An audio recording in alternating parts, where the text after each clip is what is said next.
Bueno, el soplido no corresponde a ningún idioma o corresponde a todos. Y voy a empezar hablando en castellano, a pesar de que esta sesión es en inglés, como un modo cordial de estar con ustedes, a la manera de una reunión donde pretendemos conocernos e intercambiar nuestros puntos de vista sobre estos temas que a todos nosotros nos preocupan enormemente. Y esto es el enorme potencial de la plataforma museo, que creemos que a este punto está desperdiciada, y sobre todo porque aún se considera que quienes trabajan en los museos, reflexionan en los museos, lo hacen de un modo individual, y falta el intercambio que pretendemos hacer hoy acá. English is not my language, but I just use it. And this will be the case, and I'm happy to be able to connect with dear friends with whom I'm today in this scenario, especially the one who normally calls our attention, David. He has more than once invited us to discuss what he calls the uniqueness of what the small nations have to say and cannot be taken away by globalization. And maybe for that reason, we have someone who, like David, comes from Wales, even if originally he comes from Ireland and now he lives in England, but he's been working in Wales for almost 20 years as director of the National Museum and the National Museums in Cardiff and other parts of Wales. And these are the two colleagues from Ireland, from France, and now living in Glasgow, in Scotland. So the idea is to capture what is the context from which we express our opinions.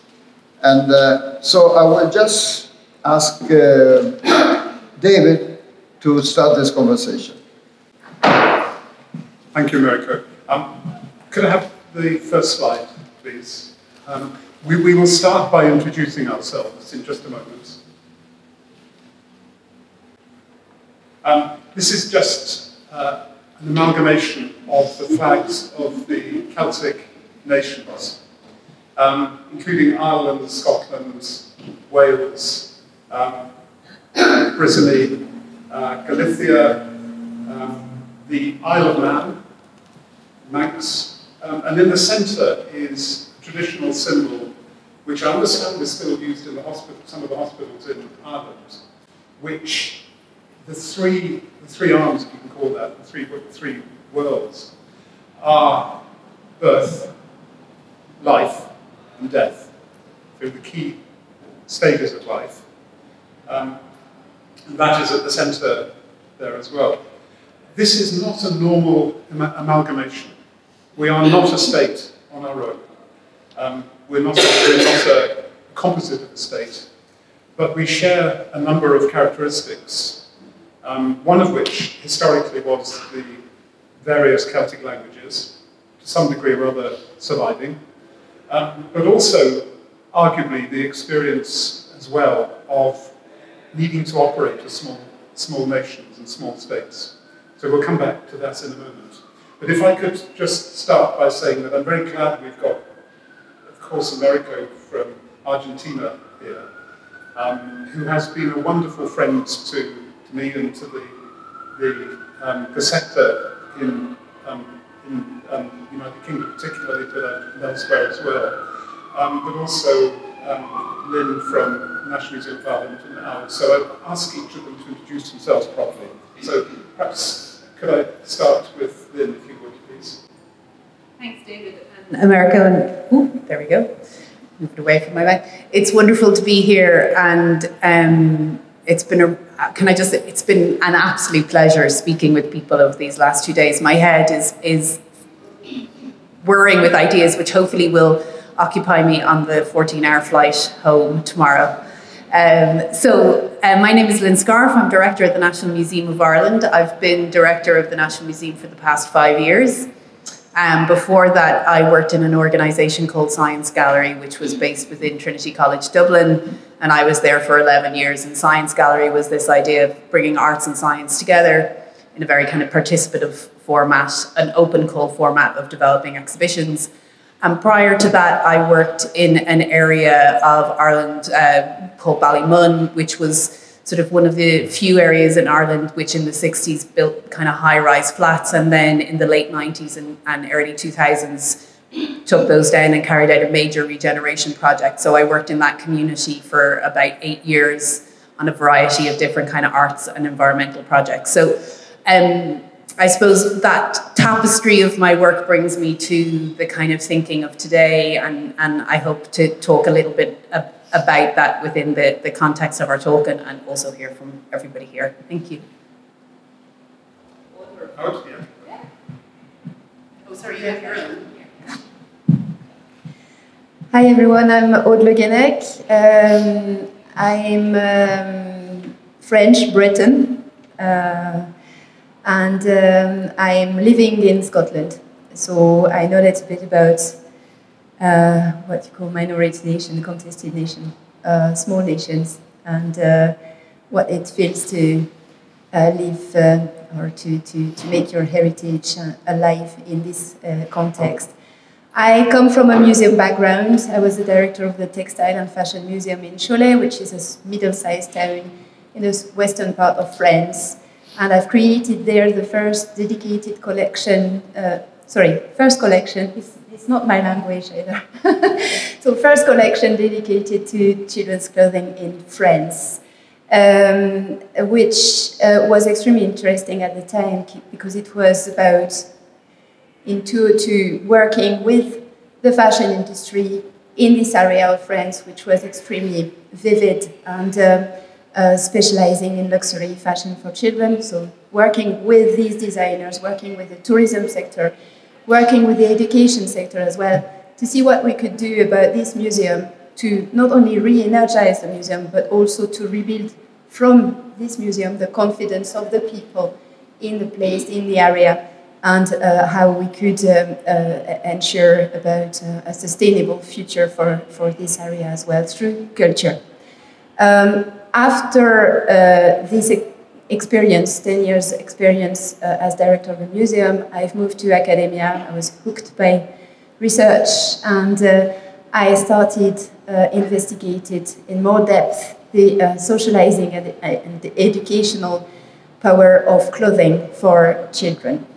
That was the subject of my PhD, and also what has underpinned all my research over the last 20 years, which I have developed in various curations of projects, and in more precisely the project that I will present to you today, which is about how we can include the voice of the child and how we can approach their material culture in a more inclusive way, so that this vulnerable community, i.e. children, can be part of our cultural environment. Sorry, it was a bit long, but this is me. I'm working now at Glasgow School of Art as a research lead at the School of Architecture, which is a bit far from my design anthropological speciality, but not so far in a way. Okay. I come from Argentina. As an artist, my first exhibition ever, one-man show, was here in Santiago in 1972, which was a year of the Round Table of Santiago, in which I didn't notice it because I was concerned with my own exhibition. But I'm linked to Chile in many ways since then. And then, among other things, I've been the Secretary of Heritage of Argentina during 3 different administrations. So I know how it is to work from that side of the counter. And after that, I thought that was enough. And so I created a foundation which is called TIPA Foundation, Theory and Practice of the Arts, with which what we mainly do is train museum people from all Latin America. That is our mission.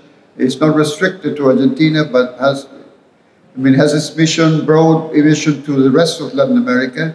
And in that position, we've organized a conference which we call Reimagining the Museum, together with AAM, the American Alliance of Museums.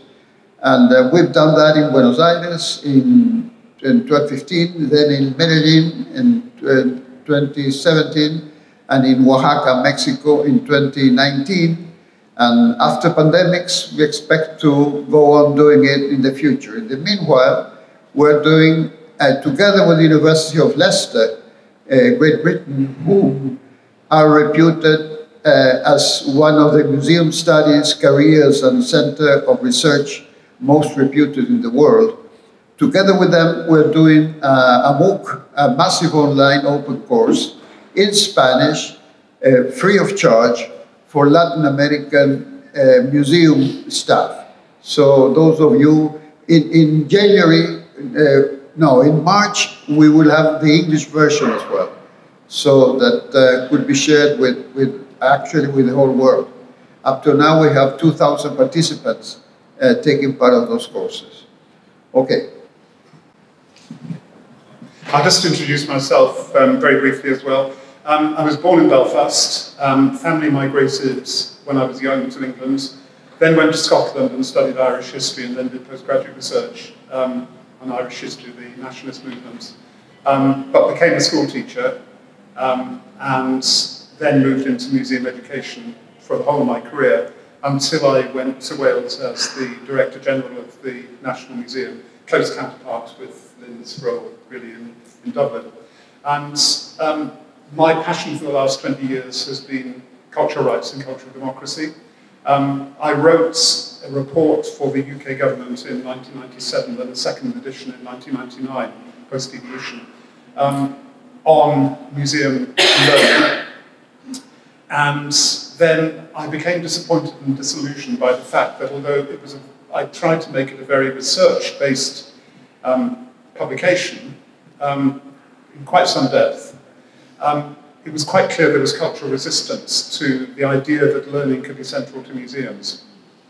And so I began to look around for other rationales for the change, the deep change that I felt was needed, and looked at human rights and cultural rights, and wrote a bit about that and presented a bit about that.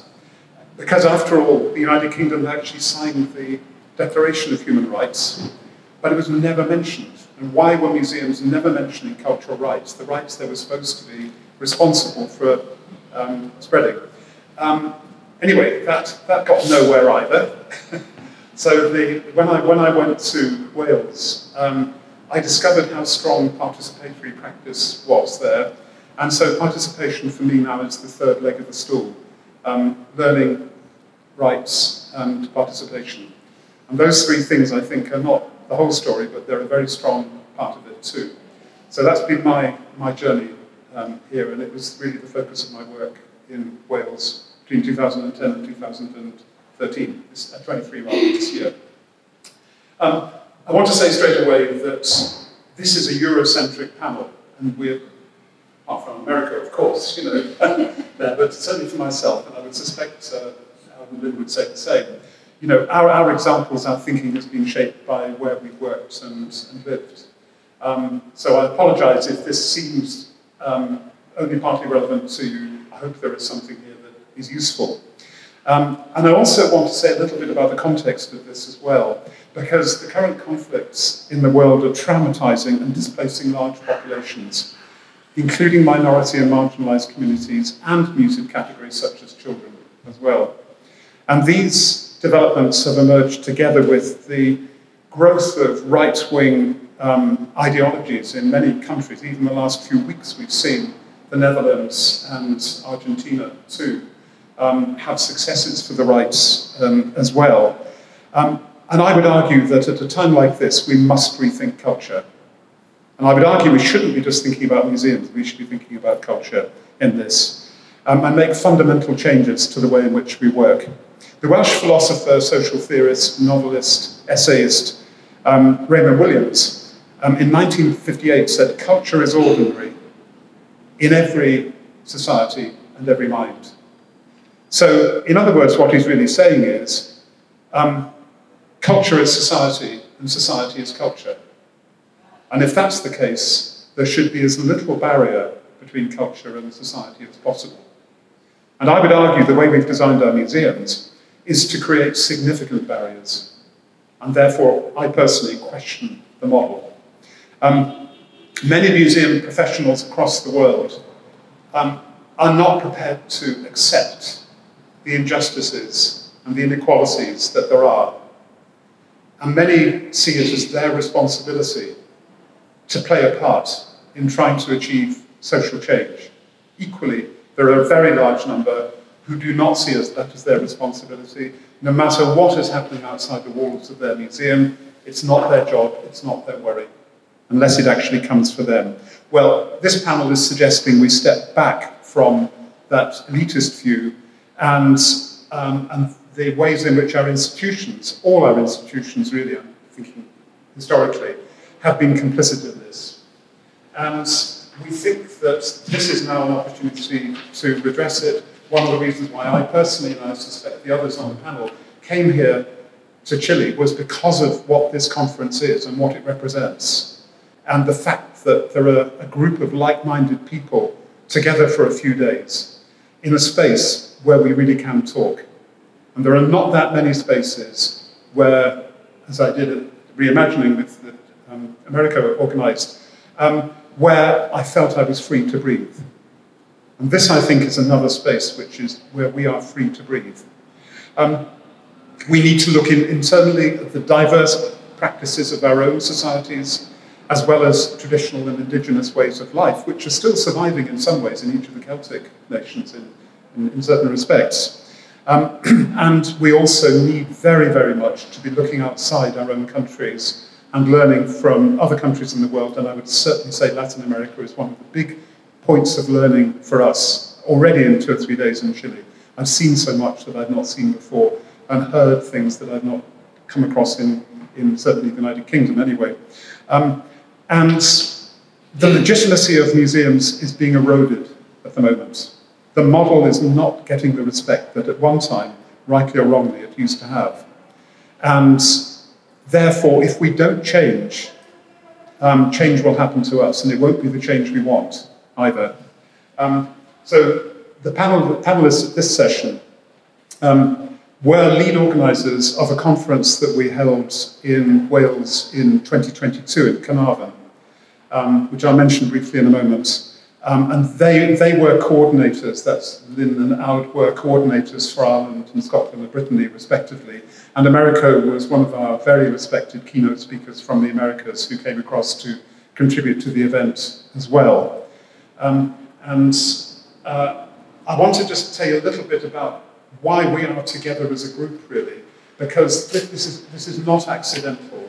There is an ideology, there is a thought behind this, that hopefully will have some rationale for it. So these are, of course, sorry, that's it. There we are.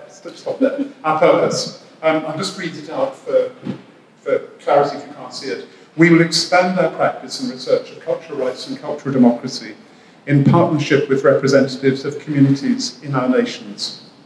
We will do this through events, conferences, publications, and advocacy.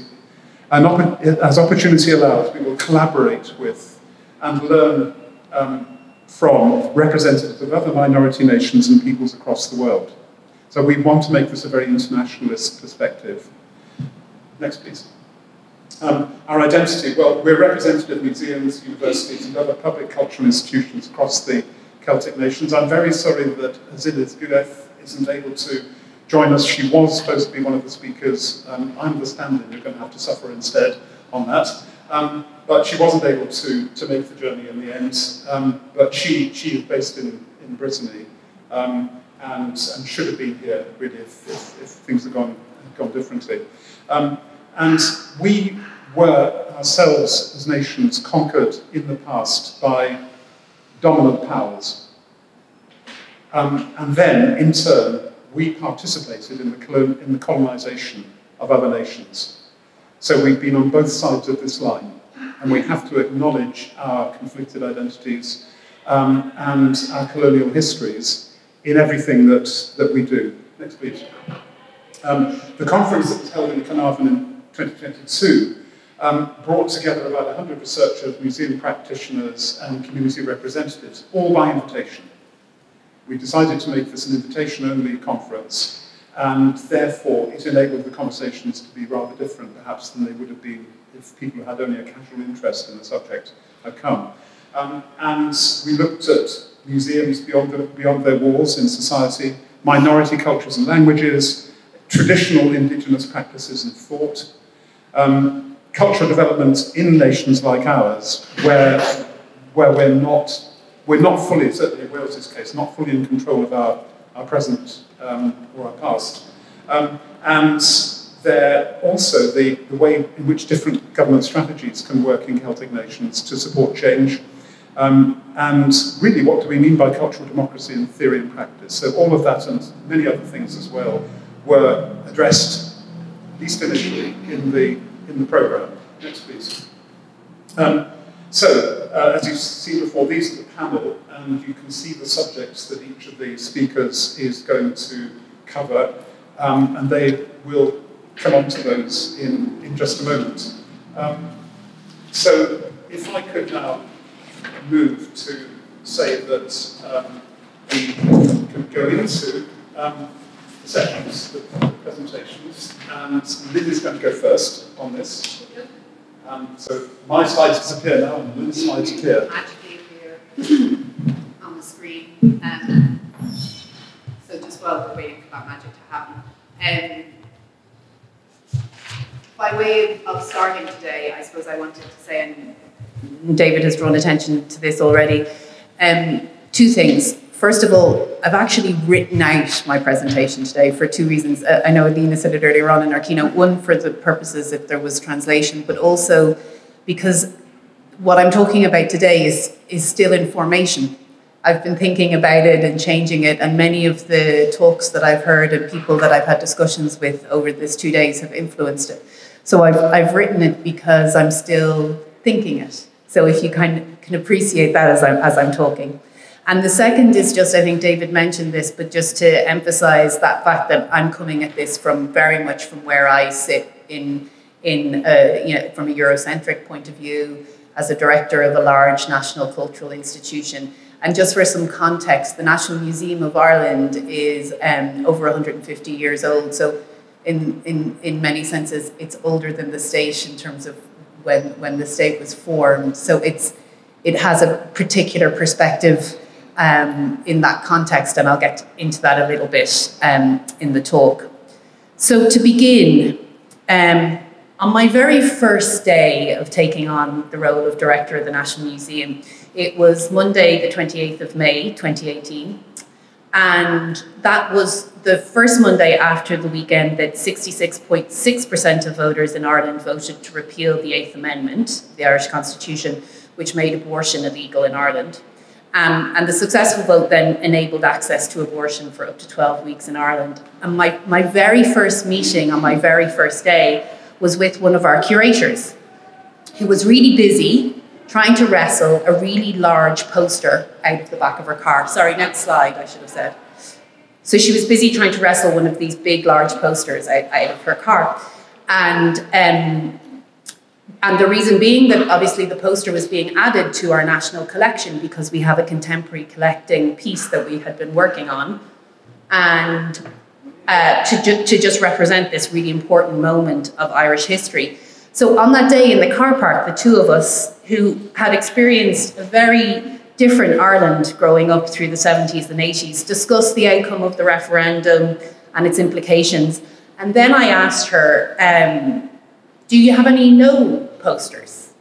And she said, that by the time on Saturday when she started to climb the ladder to get the posters down, it was only really the very extreme versions of the posters. So no, she didn't. And then today, in advance of the talk, because when the director emails you, you get back in touch really fast. It's probably one of the only kind of advantages of the job. I emailed and I said, hey, Brenda, have we ever got any no posters?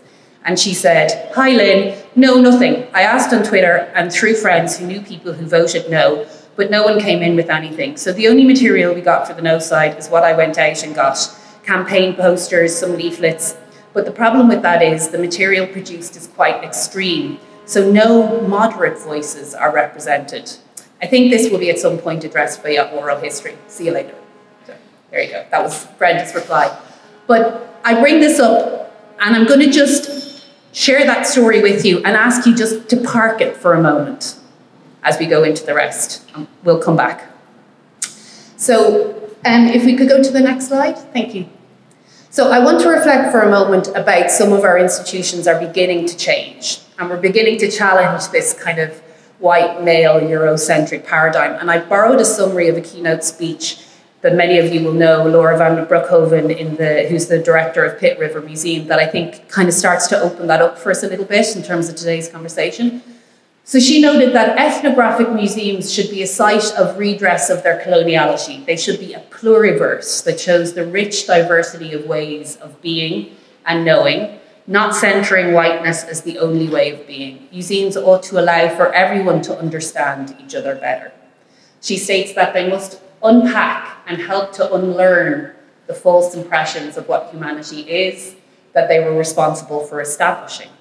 This requires a change in composition of museum staff, hierarchy of knowledge, and to work closely with others, not only bringing in people to do the work, but also being part of the change. Museums must create space for and invite the global majority. So later in the context of that particular paper, Laura makes reference to this question of who is asking us to do this work. Next slide, please. And when I read this, it really resonated with me because I think that it's a really important question for museums to ask. And I hope I can kind of get into it a little bit as to why I think it's an important question. So, who is asking us to do this work? Who are we bringing with us? Who are we leaving behind? And I think that's important in the context of a lot of the conversations we've been having here over the last few days around cultural democracy and policy and what that means. And I also think it's really important for where we are right now in the world. And I'll come to that a little bit again. I'll ask you to hold loads of ideas in your head, but I will come back to it. So I think it's an important question because it gets to the heart of the motivations of an organization. So it helps us to understand the extent to which decolonizing the museum is used as a metaphor. So if you could go to the next slide.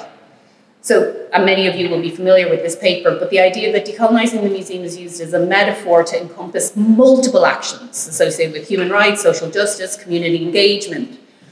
But from the perspective that I sit in as a director of a museum, unfortunately, sometimes I think these are knee-jerk reactions to a wider media coverage, and they can often present the work in the realm of virtue signaling or very tokenistic gestures. And I think if we really ask ourselves who is asking us to do this work, it forces us to consider if the impetus for what we're doing is a genuine recognition of the unequitable and the racist systems and structures that exist in our organizations and is a real desire to challenge and change those, and by developing more community-led practice and initiatives that are genuinely collaborative. And it really forces us to consider that a fundamental structural change in our governance is needed to reach our goal. And it forces us to say, who are we bringing with us? Who are we leaving behind? Next slide, please. So many museums are notoriously under-resourced. I don't need to say that too much to this audience. And we seek to do all of that work around the care of our collections and also ensuring that we interpret and mobilize them in contemporary and novel ways. And over the last 30 years and longer, there has been a growing emphasis on the question of the relevance of museums. So how are we engaging with our audiences? How are we reflecting their identity and lived experience? And part of this is recognizing that we are not just buildings that are dedicated to beautiful things that are neutral and non-political, and accepting that we operate in a wider social and political construct that has a role in reflecting the multiple identities of the audiences that we serve. But as directors of museums and CEOs, we want to ensure that museums reflect contemporary practice, that we engage with our peers globally, that we listen to new approaches in museum practice, that we produce strategy, that we plan and we move forward. And in this process, I sometimes worry that we overlook the complex in our attempts to ensure greater relevance, and that we fail to connect the big global idea or the paradigm shift to the very specifics of our own cultural context. And Lena, in your keynote, I was talking about this morning, and it really resonated with me.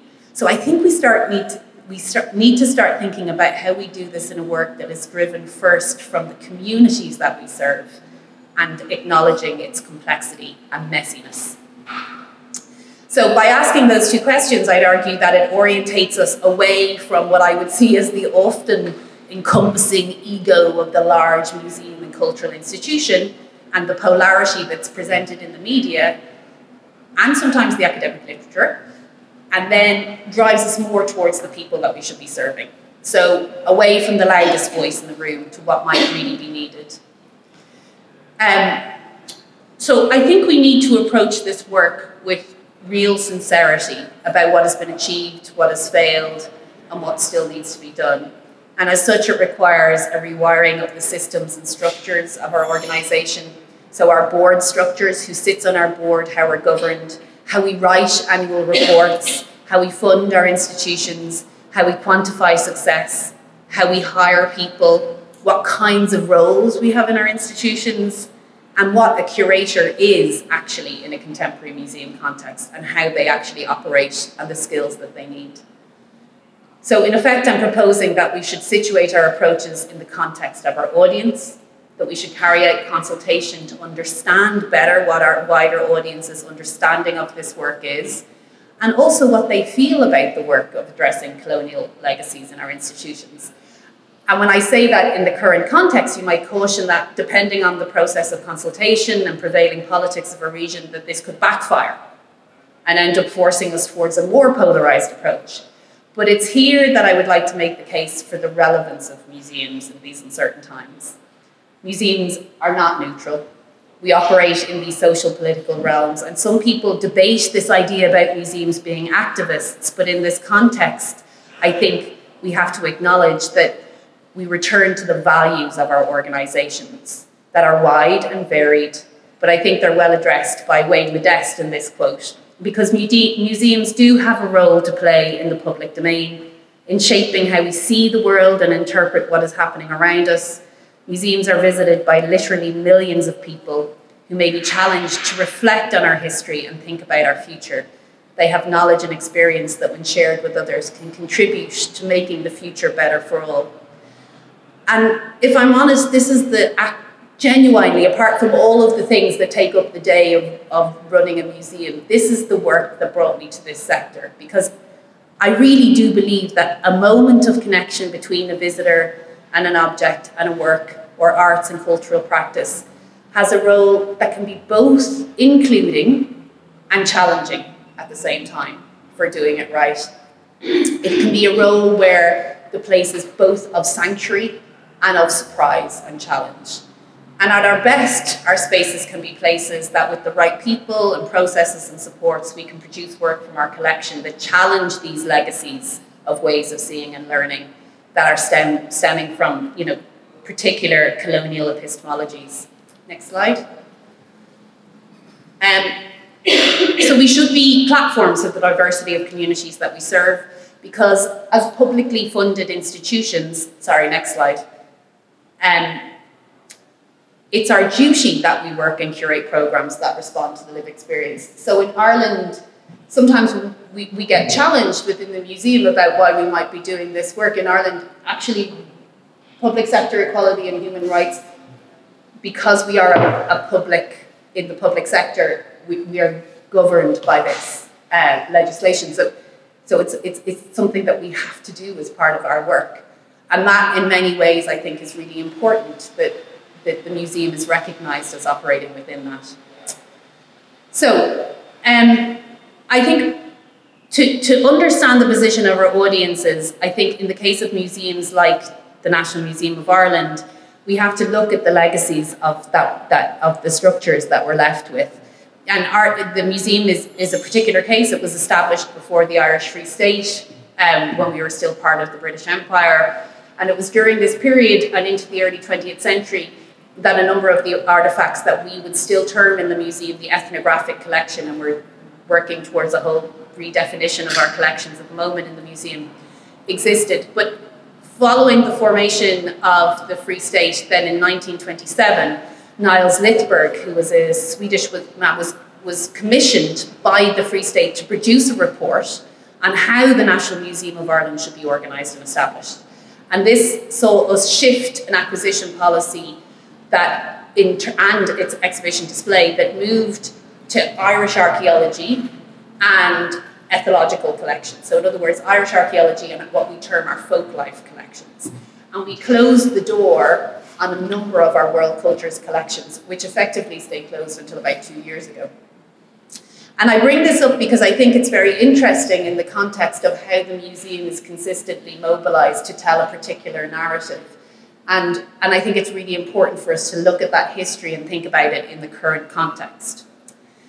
And so the interesting thing is that this folk life collection was developed to sort of put forward the idea of a particular Irish history that kind of ran from the Irish archaeology. But it abruptly stopped in 1950. So the collection stopped. It kind of had this temporality to it where we sort of, once there was a mechanisation of rural life in Ireland, the museum effectively stopped collecting after that point. And so recently we just revisited our acquisition policy. And next slide, please. We started to look at the fact that actually this collection, this folk life collection, was a collection of the everyday lived experience. And now that acquisition policy has been changed so that what we're collecting in that area is reflective of rural Ireland as it exists today and continues to grow and evolve. And there was a lot of resistance to that change, but I just bring it up here as an example of the ways that we can look at our policies about how we acquire collections and then how we engage with communities with those collections that can actually be the seed of changing how we work together. I'm skipping over bits because I know I'm going over time, but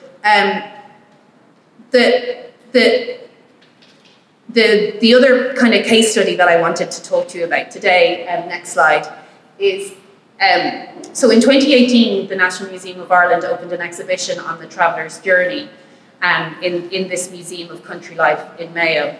And this exhibition resulted from a process of about 10 years of a relationship building with the traveller community, which is an ethnic minority in Ireland. Effectively, this ethnic minority in Ireland, there was an absolute suppression of their culture and rights inflicted by the Irish state through the 1940s to modern day, which has really just been addressed in recent times when they were recognised as an ethnic minority, and there was apologies by our Taoiseach in terms of their treatment. But it revealed the degree to which the museum had historically failed to address traveller culture and heritage in its collections. And it led us to a new project, which was funded by the Department of Children and Equality and Inclusion. And it allowed us to bring a new member of staff on board, working with these collections, a new curator, Owen de Vardoon. And Owen took up this role, and he spent the last 3 years engaging with the traveller community in Ireland to understand better how they would like their culture and heritage represented. Because, and I think David will talk about this more, about the idea that, you know, the museum actually, how do we have a curator that's working beyond the walls of the museum? So Owen's work is actually very rarely about bringing the collection into the museum. His work is mostly about working with communities and thinking about how we represent that culture in the museum, but the objects stay with the community themselves. And that's requiring us as an organisation to completely rethink what we are and how we function. So it's a living collection, it's evolving, and it's requiring our sensitive thought. And Owen recently told me a story where he in a particular community talking about, well, what would be most representative? And they were talking in traveller culture, there's a tradition where you hold on, a person's cup, which was the last cup that they drank of before they passed away, is very precious and you hold on to it. And they were saying how important that is, but under no circumstances would they want it in a museum. And we were talking about, well, how do we represent those stories and those objects within our collection? And we're still working on that. So, to kind of summarise, I'll come back to a bit more, but so at the National Museum, we're both at the beginning of a journey and centuries into it. And we're moving forward, creating new roles, bringing resources to bear, working on forging relationships with communities in our museum. But to finally return to that conversation in the car park with my colleague, there are still many communities who do not feel that the museum is their place. And how as an organisation can we live our values of human rights and cultural democracy, but ensure that we still carry out the role of collecting to reflect the actual lived experience of people in Ireland? And this tension continues and provides the provocation of the question that I propose later on for us all following this talk. Thank you. Thank you. And can I go straight into our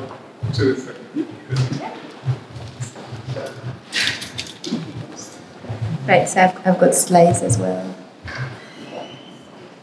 Oh, here we are.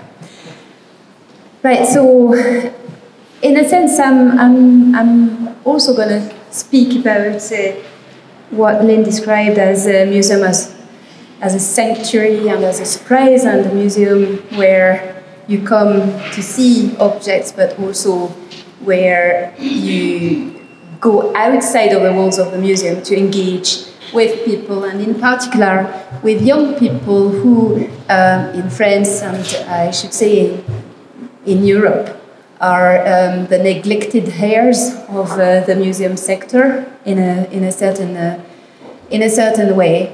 I would like to speak here about, it's a case study. It's the exhibition that I've curated with Nicolas Coutan, who is the Deputy Director of the National Museum of Education, which belongs to the French Ministry of Education, so they are directly funded by the government.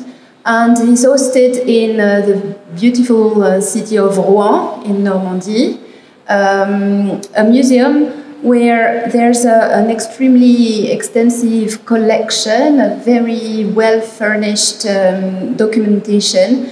But as we explored the topic together of clothing at school, showed or evidenced an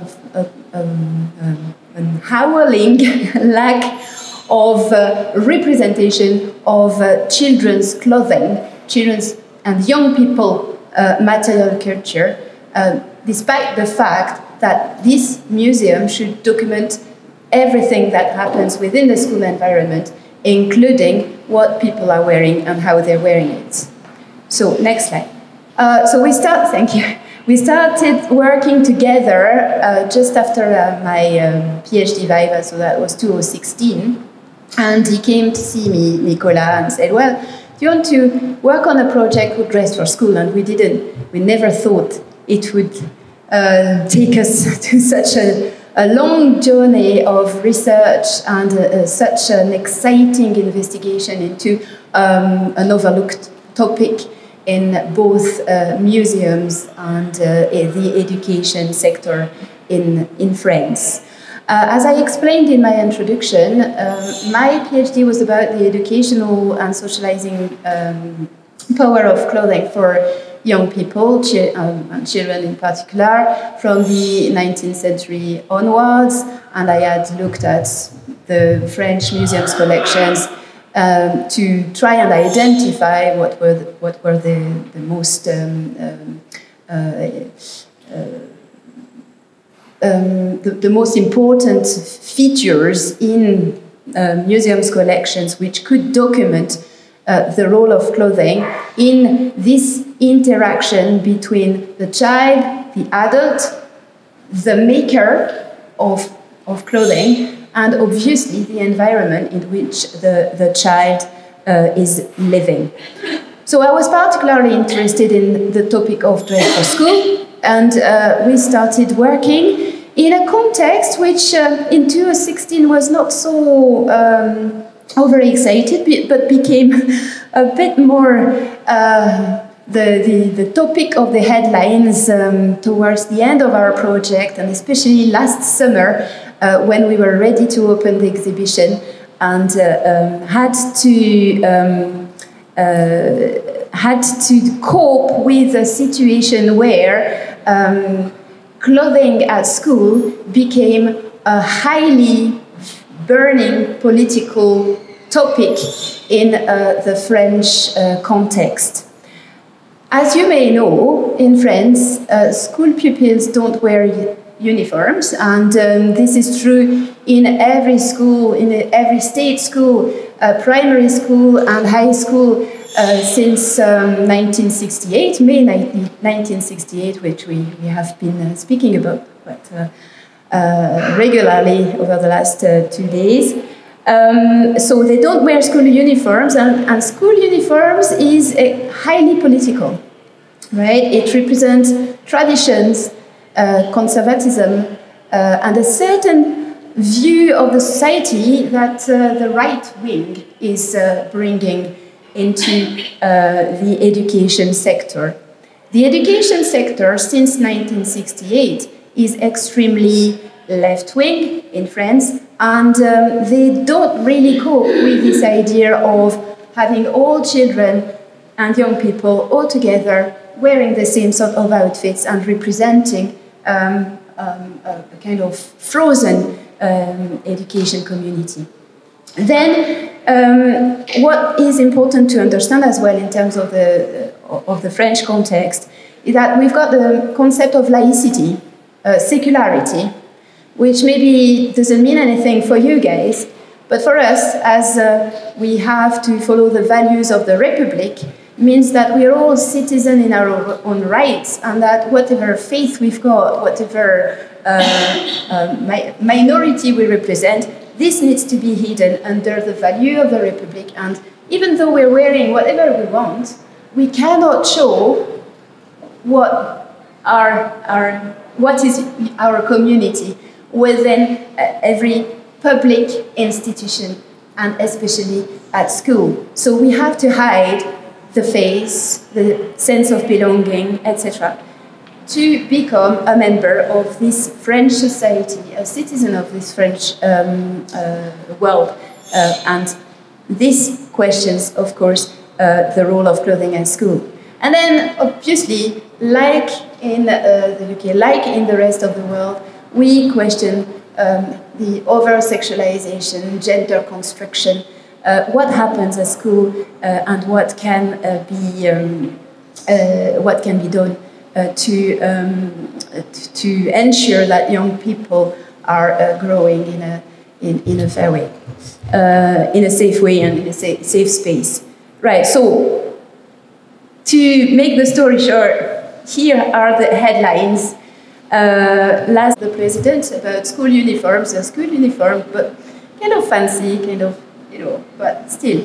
Right, so these were the headlines, and we were spot on, speaking about what was happening in the school environment regarding clothing.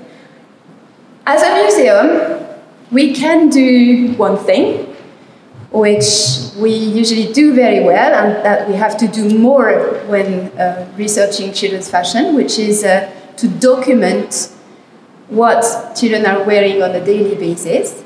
This is probably, rather difficult to do for the 19th century because we've not collected extensively on children's fashion.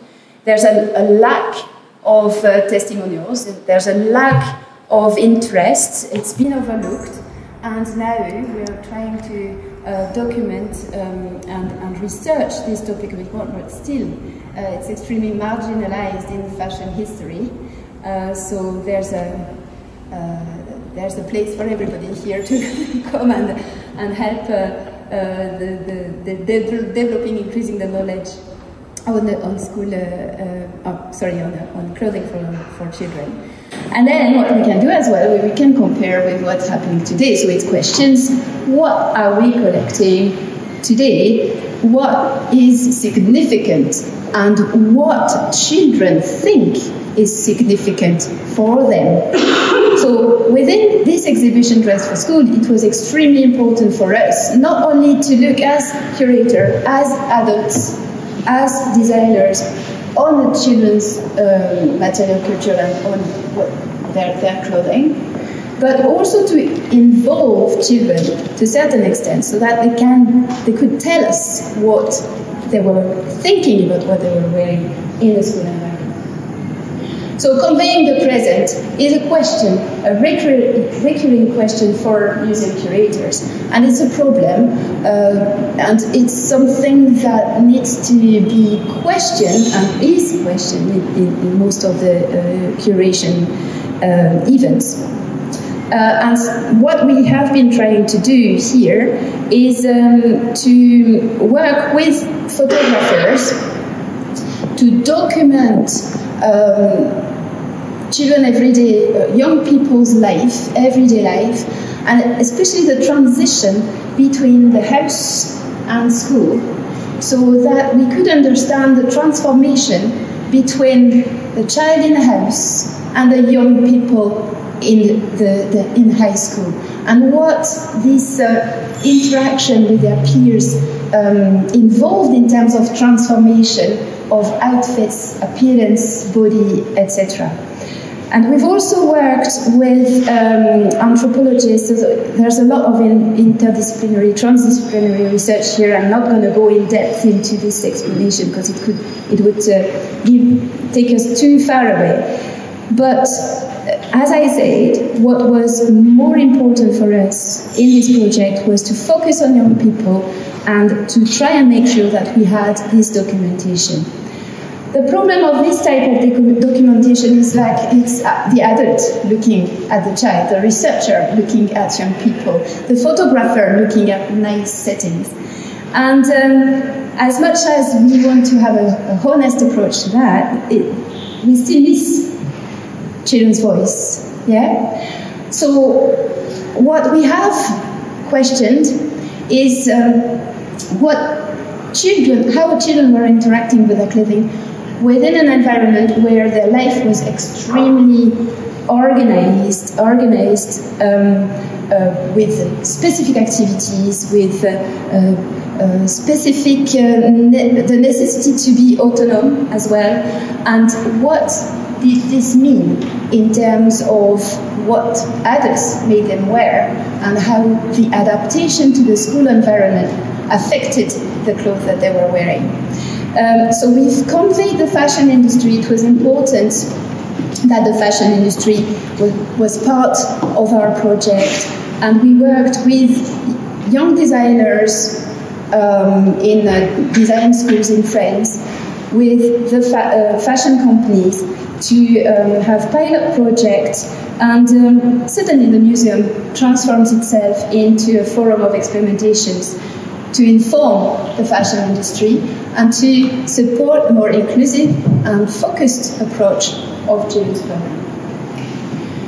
Am I okay or? 5 minutes. Yeah, cool. But still, what do children think? This project, because it's been through fire, life, COVID, etc., you name it, has given us a lot of opportunities to do something quite extraordinary, especially during lockdown, which is working directly with children in an extraordinary context where they were homeschooled. And eventually, thanks to a survey that we did in April and May 2020, eventually we managed to get 300 photographs of children's favorite clothes during lockdown for homeschooling, plus their words, which we have coded, etc. So it's been a big work. But this has helped us to understand what was happening without the glimpse or the relationship with the peers without the necessity to get dressed in a certain way for sport, without the necessity not to wear skirts because of the competition between genders.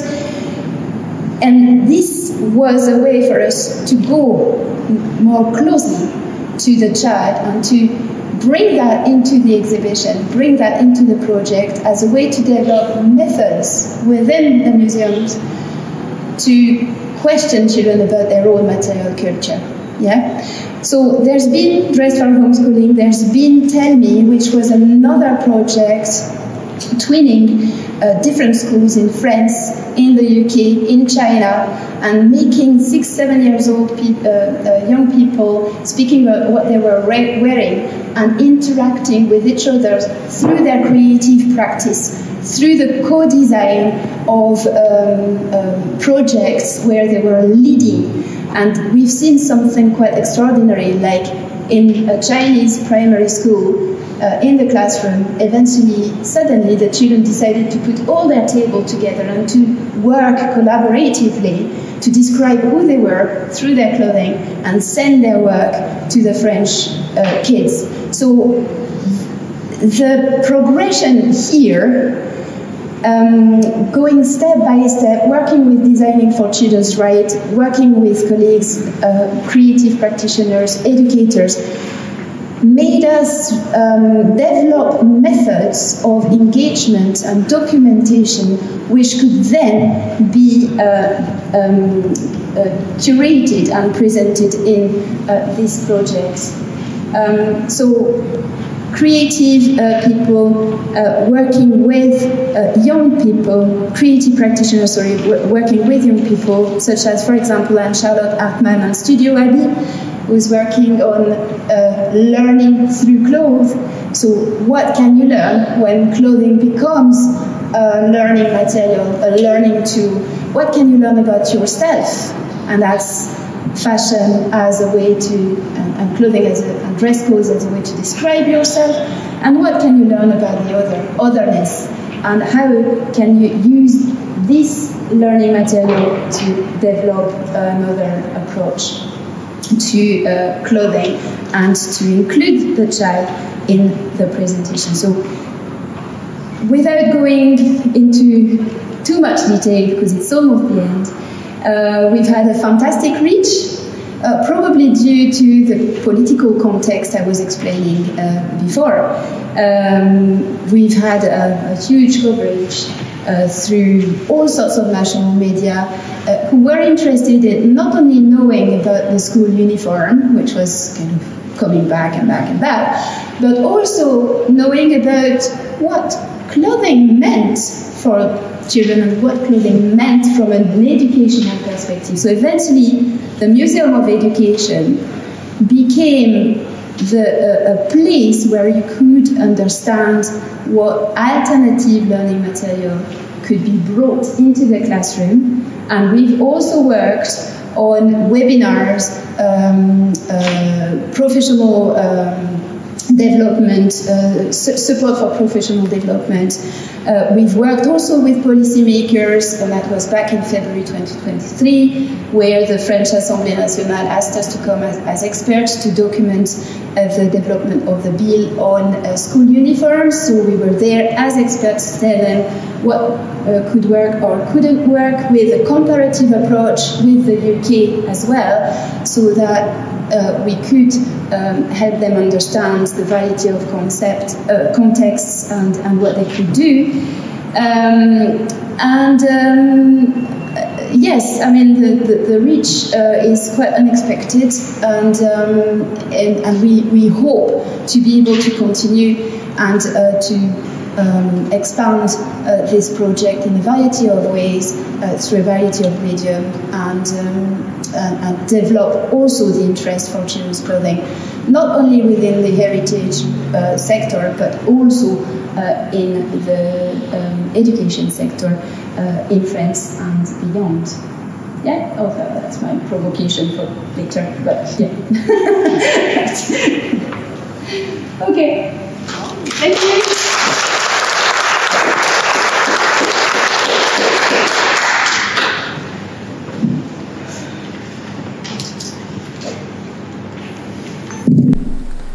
Well, yesterday we listened to Carla Pinochet Cobos say that the notion of universal knowledge is contested from multiple angles. And she mentioned that one of those angles that contest universal knowledge, she defined as coloniality. So that makes us reflect what are the interests of creating that idea of knowledge regarded as universal. Today, Eleonora, here present, reminded us that the importance of the context when referring to cultural values. So, when people talk about universal knowledge and its memories, disregarding or even concealing that the attribution of universal standards are the result of what is called a Eurocentric strategy of domination, in which Europe is self-considered as a radiating center of the universe to which all other cultures had to render obeisance, that is, human free labor, resources, art objects, territory, and even their subjectivities and taste. Modernity couldn't have existed without the imposition of that idea, resulting in the concept of modernity/coloniality, as there couldn't have been modernity without coloniality. That is already being studied, but taking into consideration that memories are a central component of cultures, slide please, how to be seen, we may assert that there is no such thing as one universal memory, but that memories organize themselves as semiotic social aggregates transmitted from generation to generation, rooted in a territory, even if some of the settlers may migrate. Rita Segato, she's an anthropologist of Argentine origin. She's been living in Brazil for a long time and now came back to Argentina. She has worked widely in Latin America over themes of coloniality and violence against women. She says, coloniality not only organizes the world economically in a proto-global market, but also organizes our subjectivity, dictating how to think, feel, and be in the world. The coloniality of power, of knowledge, of feeling is a cognitive empire of Eurocentrism, given by the moral superiority of the European, which gives rise to modernity as a claim to universal knowledge. Then, as museum leaders, it is precisely at that point that we need to investigate how coloniality has been formed, how it has been constituted, that is, how in those processes of constitution it has removed alternative knowledge. The modernity machinery from the 6th century to the present time was constituted by cornering all existing knowledge, and not only that of the great civilizations, but of all cultural groups that preceded it. And the museum fulfilled a fundamental task in the founding of that Western civilization and the destitution of other civilizations and of the other knowledge. Investigating then goes beyond tracing the genealogy of the museum from the cabinets of curiosities to today and its drifts from Europe to the Americas. Investigating is uncovering, removing the veil, its function in this operation of constitution removal. So, how do we set free from that code? How do we rethink it? According to Walter Mignolo, it is necessary to restore a terminology that the colonial code dismissed, a gnosiological reconstruction of epistemology. In other words, rather than trying to decolonize the museum, we should focus on decolonizing the idea we have of what the museum institution is, and on how to undertake the colonial tasks that contribute to restoring knowledge and building future knowledge according to different frames of values, based mainly on solidarity instead of consumption, and accepting nature as part of and not alien of our own existence.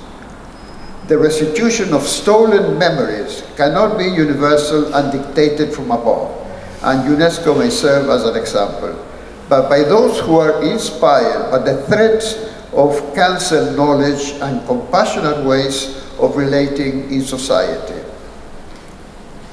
We have all been influenced by great social European thinkers, as, I don't know, Baudrillard, Foucault, Barthes, and more, but not much thought has been given to the extraordinary production of Latin American thinkers who consider its own context. The following four macro perspectives of local thought with global reach were identified by Rita and Walter as this four. One is the debates of dependency. Although these debates in the 60s specifically addressed the political economic aspects of the third world dependent on the first world, museums and universities' knowledge and the sensorium are neither nor can they be independent when the state, the economy, the university or museums are dependent. The museum, as a European institution created in Western Europe in the 17th century, and therefore as such, is a Eurocentric institution. The institution is not only a physical space and the objects it collects and organizes, it is also a set of narratives that project the image of what the museum is. The second macro perspective would be that of the coloniality of power, which encompasses all orders of our existence, the coloniality of knowing, believing, feeling, thinking. This perspective was inaugurated by the Peruvian sociologist Aníbal Quijano.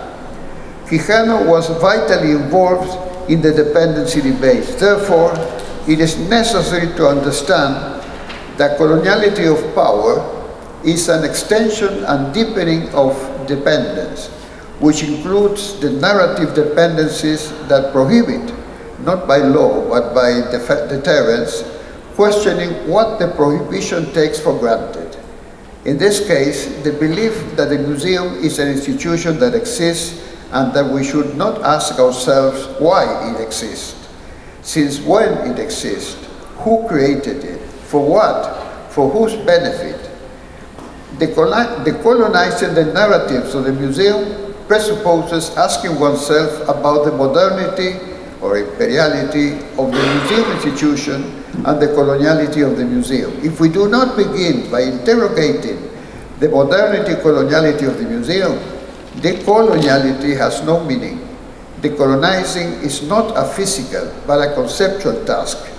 What we can do in and with the museum depends on the strategies of narrative detachment from that modernity embedded in our museum action. The third macro perspective that emerged in South America is the pedagogy of the oppressed. And yesterday, a representative of the University of Michigan mentioned it himself. And it is associated with the name of Paulo Freire.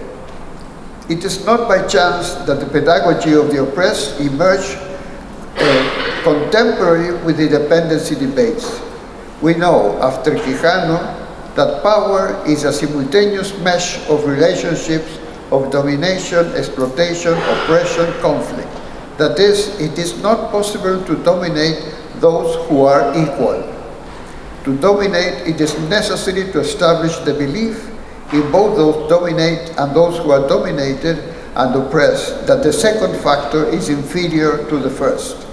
However, such a belief is never and cannot be totalizing, which is why conflicts arise from attempts of domination, exploitation, and oppression.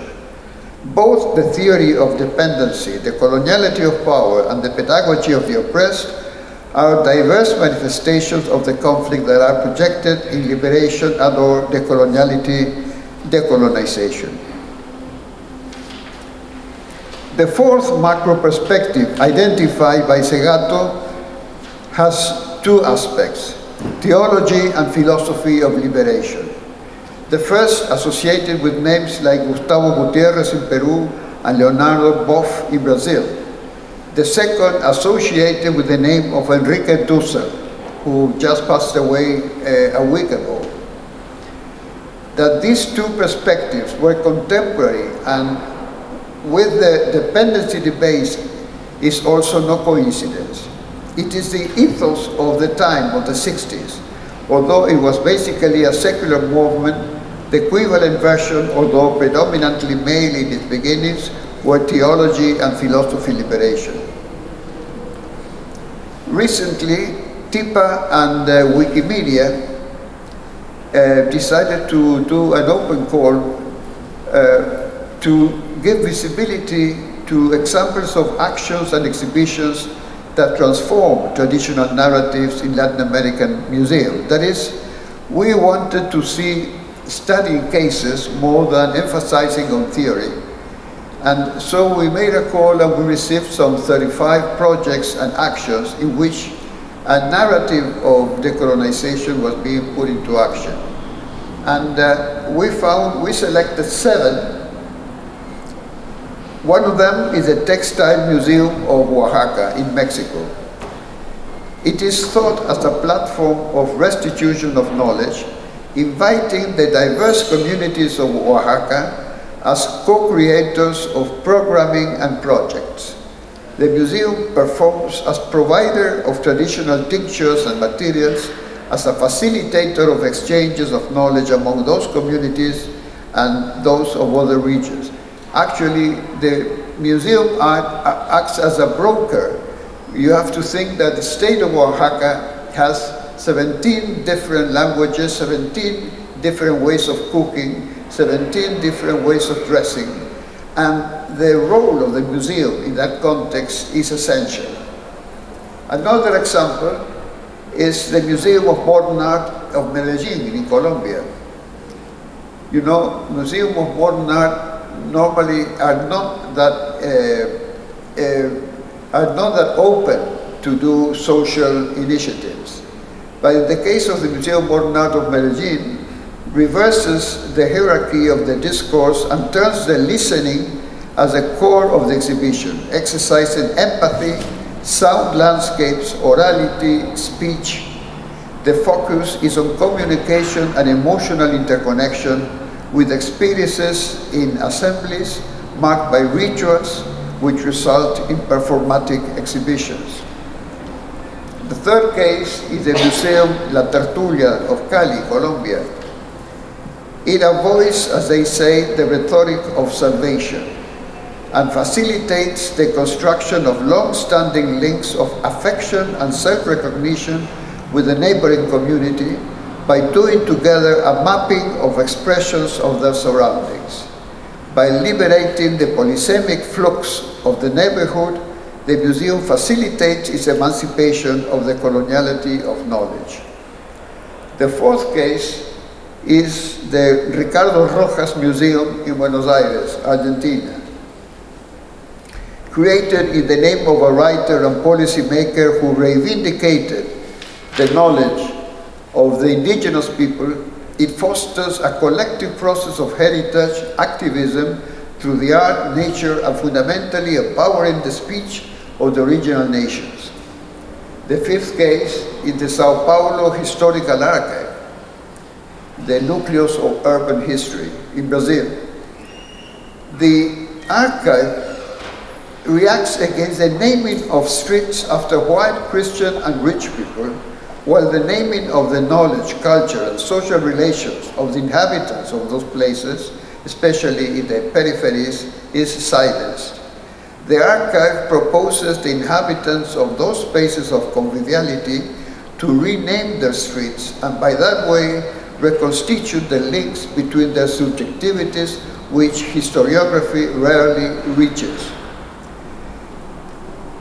The sixth case has to do with the Museum of Fine Arts here in Santiago. It revisits the project exhibition I'm talking about, revisits the European canon of its collection, and after researching its origin, circulation, agents, and discourses, it displayed a gallery in the shape of a storage room, making evident that there was no listening to the unsituated experiences. A sociology of absence, they called it, and it is proposed to be replaced by a sociology of emergencies. 7 is the Regional Museum of Querétaro in Mexico.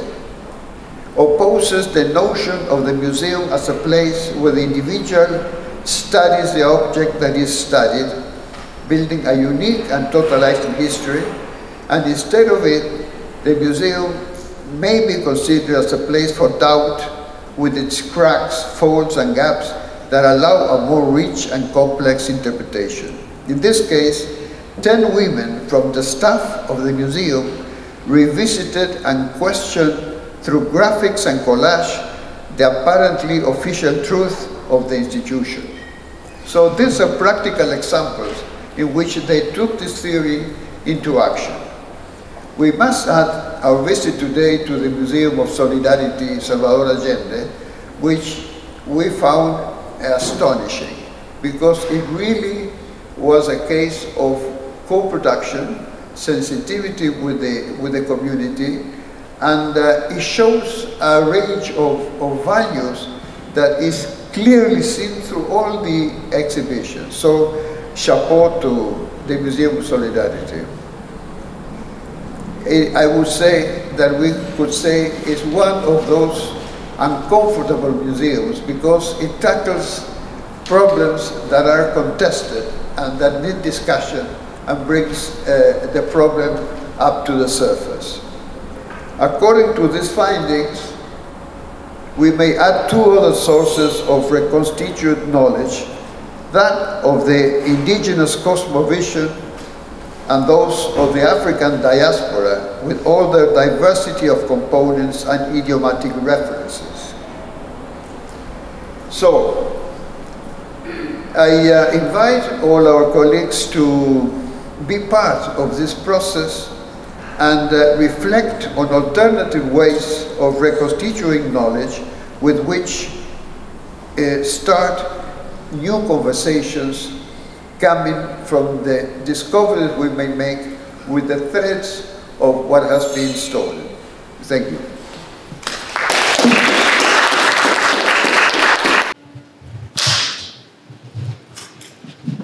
Corruption. I'm very, very serious about this. It's endemic in the museum sector. I'm sure across the world, certainly in the United Kingdom. But we don't talk about it. We treat museums as if they're a utopian space. And if you think about the rules of utopias and you think about the rules of museums, there are clear coincidences there. When an object enters a museum, the aim is that it becomes eternal, lives forever. The spaces in museums are very rule-bound for visitors, for staff. As I say, I could go on, but the parallels with utopias are very strong. Now, I'm not saying we shouldn't have utopias. Somebody once argued that without utopias, there is no social hope. However, we also have to be very aware of the dangers of them. And all our 3 speakers have exposed some of those dangers in what they've said. And therefore, what I want to do is to just look at the reality that our museums are in one way or another corrupt spaces. I want to look at the dark side and not just at the possibilities and the futures that could be developed, but the reasons why things are not like that at the moment, and those things which prevent them from being so. Now, there is no time to go through the multiple ways in which corruption can operate in museums. And I'll come at it tangentially rather than giving case studies of your museum or my museum or whatever. But nevertheless, I think there is something very serious here, that if we're serious about cultural democracy, we have to be serious about tackling the barriers, the blocks, the misbehaviours which stop museums from being the democratic spaces which they could be. So, can I have the first slide, please? The definition of corruption that I'm using is one that I found in the New York Times when they were doing an article about Trump. Corruption is the theft of the value of a decision. And in fact, also Transparency International, which attempts to identify and keep record of corruption across different countries, says we define corruption as the abuse of entrusted power for private gain. Corruption erodes trust, weakens democracy, hampers economic development, and further exacerbates inequality, poverty, social division, and the environmental crisis. Exposing corruption and holding the corrupt to account can only happen if we understand the way corruption works and the systems that enable it. So let us reflect on whether we have observed corruption in our own institutions. And as I say, it can have multiple forms. This is not simply about having somebody steal money from the museum or steal something physical. This is about the theft of the value of a decision. What decisions are there? Who's made those decisions? And I would argue that traditional museums are endemically corrupt. The theft has been done by us, the staff. We've made decisions which are not in the interests of the communities and the people we're supposed to serve, but very often in our own interests instead. So this is really why I want to try to talk about this. The image there says the sun does not set on the British Empire because even God won't trust the British in the dark. I just found that on a kind of a wall close to where I live. I don't know who wrote it. It's a quote, I think, from somewhere. And anyway, when someone is supposed to be acting on behalf of an institution but instead acts on behalf of themselves, they prevent the institution from getting the full value of their decision, of their choices. Political corruption works in much the same way. Now that's to say from the New York Times on 27th, 2019. Next, please. Ben Ockery did a television program back in the 1990s, and I was so struck by what he said that I managed to get in touch with the television production company and asked for a copy of the video. And I have to be ashamed to say I have now forgotten what the title of the program was, but I still have my notes from what he said. This is only a small part, it's a half-hour program. And it's based on the collection of Benjamin bronzes in the British Museum, which, as we know, would never dream of being corrupt in any way whatsoever. In order to talk about the spiritual significance of works of art like the Benjamin bronzes, I think it is important to emphasize three things. First of all, they are not entirely art for art's sake. Secondly, they had ritual significance. And thirdly, they came from the land's dreaming. They were a collective manifestation through the artist of the way in which people of that land think and dream and remember and project. Next, please. And he went on to say, a single work of art contains in a micro and macro history of the consciousness of a whole people. It is a sculptural library in a couple of forms. When that's lost, removed from the land, as the British absolutely did with the Benjamin bronzes, the works of art are in permanent exile, which is to say, one half of them dies. The second thing that happens is the people themselves are in a sort of exile. They are in exile from the repository of their dreams. They are in exile from the highest significance that years of ritual evolution and social evolution and artistic evolution have given rise to. That's a damning statement to make about the taking of works from one culture and nation to another. To reside in a cabinet, to have a label written by one of the curators of the museum, who will almost certainly not understand what they're writing about. That's a form of corruption which is endemic in the museum sector. It doesn't have to be from another continent. It could be just from a community that lives not far away from where the museum is, that's not listened to, that's not respected. Their culture has been stolen. Next, please. Then he goes on to say, one of the most effective and tragic ways of destroying a people's spirit is to, as it were, destroy the validity of their works of art. When that validity is destroyed, you have a kind of cultural schizophrenia. You have a sense in which people no longer know what they are, what they were, and therefore what they can become. For me, those words are so much more powerful than the spurious claims of a universal museum, which holds everything from every culture, allegedly on behalf of humanity. Actually, it's a hall of theft. Next, please. Yuri Dobrowski wrote a novel, The Keeper of Antiquities. I don't know if anybody's come across this. It was actually published in 1945 in the Soviet Union and was then translated into English in 1968, so I have the English language version. He actually was exiled from Moscow, I think, to Kazakhstan as a young man, and worked in a museum there. So he's actually drawn quite a lot on his own experience, I understand, in what he wrote. But this novel is a bitterly sharp, but in many places funny satire on a museum in one of the regions of the then Soviet Union.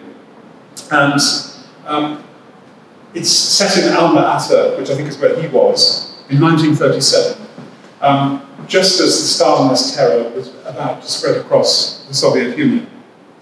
And he, as the author describing his fictional, non-fictional life, says, sorting out skulls was not really part of my job.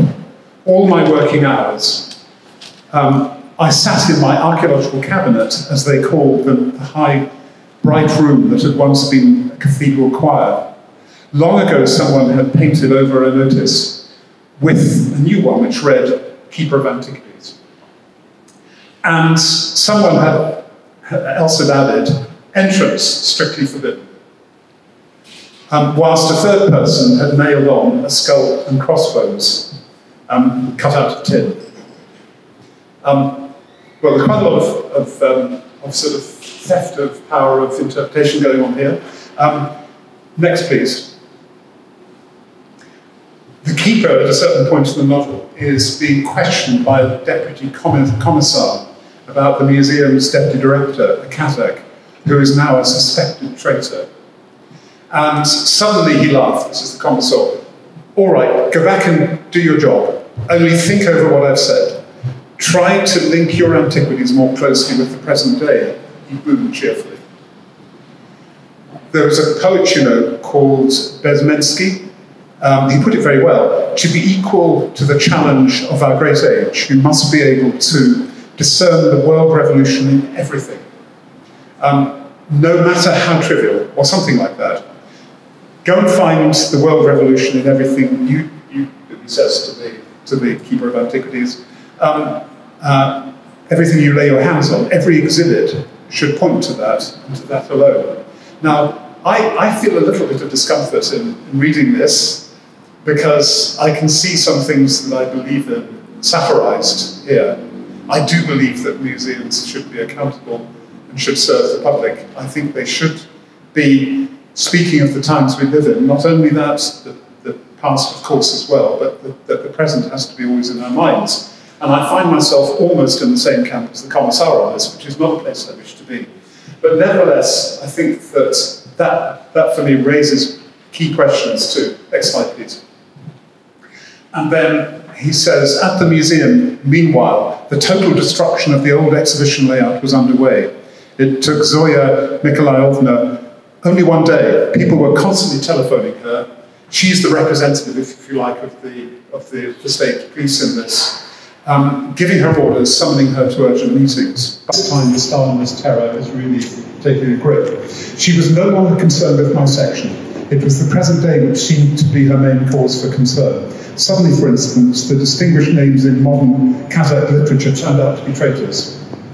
One was unmasked as a spy, another confessed to being a German intelligence agent, while a third appeared on investigation, hatched a plot to detach Kazakhstan from the Soviet Union and annex it to Japan. This is a dark satire. Nazima Mandelstam, who was the wife of Osip Mandelstam, the great, great Russian poet, and she herself was a great writer. Her book, Hope Without Hope, is a fantastic exploration of what it was like to live during those periods. And she said that this novel was written with Yuri Dombrowski's Heart's Blood. In way of being a satire, there may have been humour, but underneath that, it was as dark as you can get. Now, what he's satirising is not just what happened in the Soviet Union in 1937. Some of this actually is not a million miles away from our own practice in museums. Next, please. Oh, there we are. That's it. Now, this is just one example from the museum. We reinterpreted the narrative around the portrait of the colonial governor, Lieutenant General Thomas Picton, who happened to be Welsh, happened to be the most senior officer killed in the Battle of Waterloo in 1815, and had his portrait hung in the museum for the whole 100 years, while the museum, from when it first opened. My commentary on this really, and I'll read this again, as a political construct, the UK is failing. Its post-war cultural assumptions and compromises have finally been overwhelmed by multiple emergencies. The destruction of nature, inequalities, the pandemic, poverty, and the undermining of democracy by populist politicians. After years of avoiding the issue of the British Empire and colonialism, in which landowners, shipowners, and traders in England, Wales, Scotland, and Ireland were actively engaged, we in museums should recognise that in this crucial issue, we no longer are one unified sector. There is no museum sector. There are factions, different philosophies, and they don't work together. And the pretense that we are one sector is itself very damaging because it limits our ability to actually take the radical actions that we should take. And the museum reinterpreted the work. We didn't actually paint white paint over its face. That was done for purposes of by the Museums Association to try and communicate what we were doing. Next, please. And epistemic injustice, and I'll try and finish on this then. Now, this is based on a book by an author whose name I think is down the bottom there, Miranda Fricker, Epistemic Injustice, Power and the Ethics of Knowing. And she describes two kinds of epistemic injustice. Testimonial injustice, which occurs when the prejudice causes a hearer to give a deflated level of credibility to a speaker's word. An example might be that the police do not believe you because you are black. Hermeneutic injustice occurred as a prior state, which is a gap in collective interpretative resources that puts someone at an unfair disadvantage when it comes to making sense of their social experiences. An example might be that you suffer sexual harassment in a culture that still lacks that critical concept. Next, please. And she gives us an example, the now rather sort of contested book, To Kill a Mockingbird. And she describes the courtroom in 1935. And the scene there is that a defendant is a young black man named Tom Robinson. He's charged with raping a white girl, Mayella Ewing. And the writer goes on to say, it's obvious to the reader, to any relatively unprejudiced person in the courtroom, that Tom Robinson is entirely innocent. Telling the truth here is a minefield for Tom Robinson, so if he casts aspersions on the white girl, he'll be perceived as a presumptuous lying Negro. Yet, if he does not publicised Mayor Elwell's attempt to kiss him, which is what actually happened, then a guilty verdict is even more nearly assured. The power of the book for me here is to remind us about who speaks in museums and who doesn't. And we as museum people speak all the time. How often do we give equal voice to visitors? We do not respect our visitors, whoever they are, almost, as knowers, as speakers, as thinkers. How profoundly undemocratic that is. I mean, I've just taken a few examples. I think that's my last slide. Can I just see one more, please, if I've got one? Yeah. It goes on to say, there is a limit, of course, to what virtues on the part of individuals can achieve when the root cause of epistemic injustice is structures of unequal power, in museums, I would say, and the systematic prejudices they generate. Eradicating these injustices would ultimately take not just more virtuous hearers, but collective social political change. In matters of epistemic injustice, the ethical is political. I think that's my last slide. Can I have? It's not one. Okay. Oh, I'm going to. I'm not going to do this now. There isn't time. Up there. What's the next one? Just to remind myself that I've not missed out anything. Yeah. I want to give this thing. This is Helena Freeman from Stockholm. The museum is not only a building. The museum, in this sense, may exist to some small degree in the building we call a museum, but most of its resources, its nourishment, is to be found outside its walls, mostly in the communities of which it's part. In other words, give up on the building. I'm not saying don't have a building, but it's not the answer. I've spent more than 40 years working in museums, trying to make the inequalities disappear. If we rely only on what's inside the building, no matter how hard we try, we cannot get equality of engagement with the audiences. We have to accept that. Now, I believe in museum buildings. I believe in the special things that can be done there. I'm not arguing we should not do them. What I'm saying is, it has to be with the community, in the community, with the society. There has to be the other half, this whole other half of the way culture works, which is empowering and enabling communities themselves to do these changes. And the building should be the servant of that process. It shouldn't be the purpose itself. We're mixing up the purpose with the means. We've got to rethink culture. We've got to be political. We've got to be ethical. We've got to think about epistemic injustice. We've got to learn about the different ways in which, unconsciously or consciously, we are guilty of corruption in the ways in which we use museums. We cannot keep on deferring this. Somebody said, I think yesterday, that we keep on coming back to the same argument. The ones of the 1970s, we're celebrating the past of museums so often. We're also mourning the 50 years of the death of Allende as well. We cannot keep on recycling and recycling these issues without resolving them. We have not shown the courage, we've not shown the commitment to actually achieve fundamental change. And we need for that the practitioners, and we need for that the researchers to work together. And that is our task, that's our big task for the future. Next slide, please.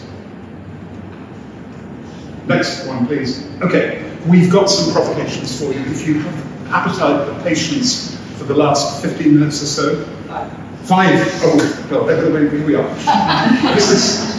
The first one was, how do we as cultural practitioners embody the duality between state funding and independence, and ensure that our institutions are understood as occupying liminal space that is both and separate from the states? That's Lynn's provocation.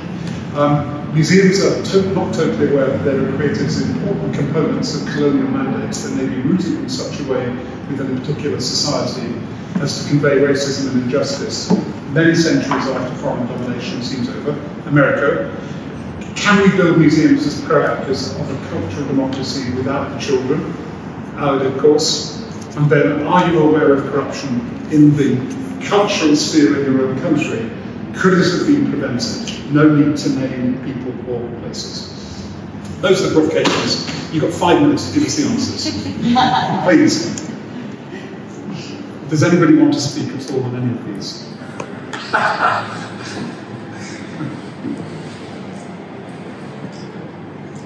Any reaction at all to everything you've said? I feel really kind to digest. Because it's so important arguments and a lot of big questions and touching on how we can reform or transform cultural policy, not only museum funding management, but also how to see cultural institutions.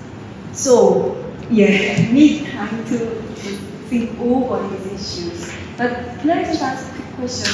So many of you mentioned communities, and there are examples of sort of selected communities or communities you want to engage more with. So for national institutions, the whole nation is your community, the locally based institutions, museums, the local communities, and there are mobile communities as well. Lynn was talking about how the institutions try to engage with and create work for creating and listening to their voices. But I still wonder, some museums are global, they say that they are universal, also global museums.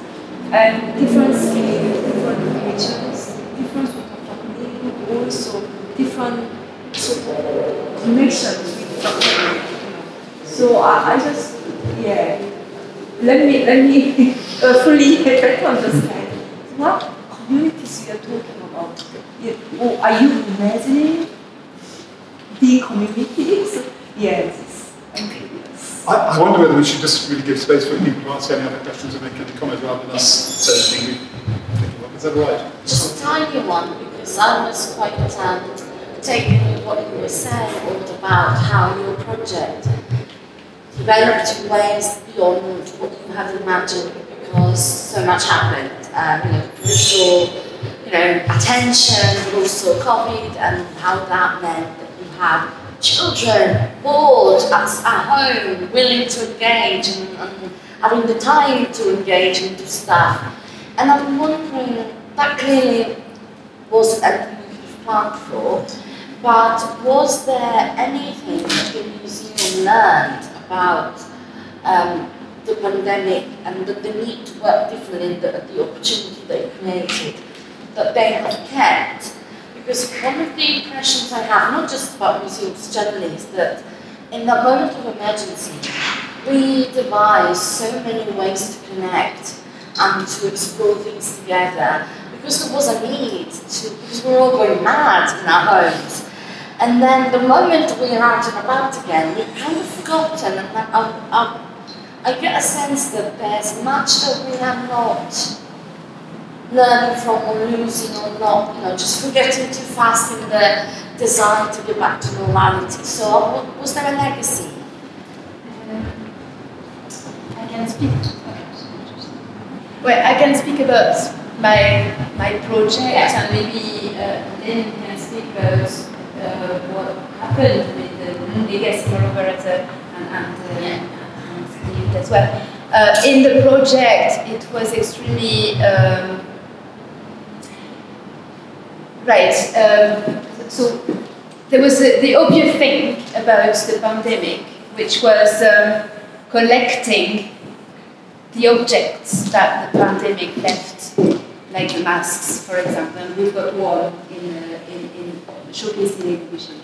And there was also, obviously, this opportunity to look at children, and I should have said actually that was quite interested in saying in our colleague from Michigan, adultism considered as an oppression, and actually the pandemic was an opportunity for us to look directly at them and to remove them from somehow a context where adultism or the weight of the institution would prevent us from accessing to them. And I think that this kept for the National Museum of Education, this was left to them as a way to engage with their project in a different way in future.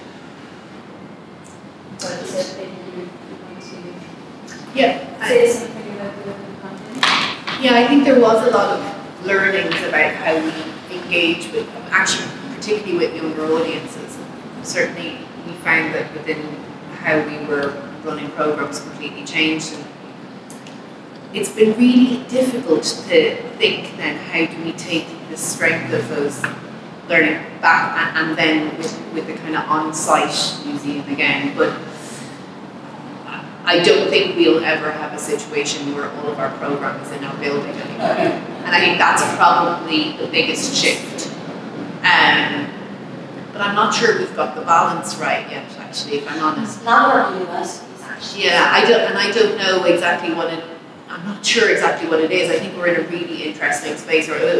One of the things I'm thinking of, we did a project called Little Houses during the pandemic, where we worked with our immediate local community, and it was a youth group who were all confined to their homes, and they produced maquettes of the most important room in their house, and then it went on to be exhibited in the museum, and they carried out a film and so on. And that was a really rich engagement with those children, which was almost entirely online. But what was really interesting about it was that mediation was gone in a sense. It was a direct with the children themselves. And I think that was, I think to your point, was probably one of the most positive aspects, and I'm not sure we've managed to keep that. So yeah, I think it's really worth thinking about more. If anybody has any good ideas. I think we're under instruction, aren't we, that the mouth of hell is about to close on the semester about that. Can I just thank the speakers, please, and thank you for your patience. We overran a bit.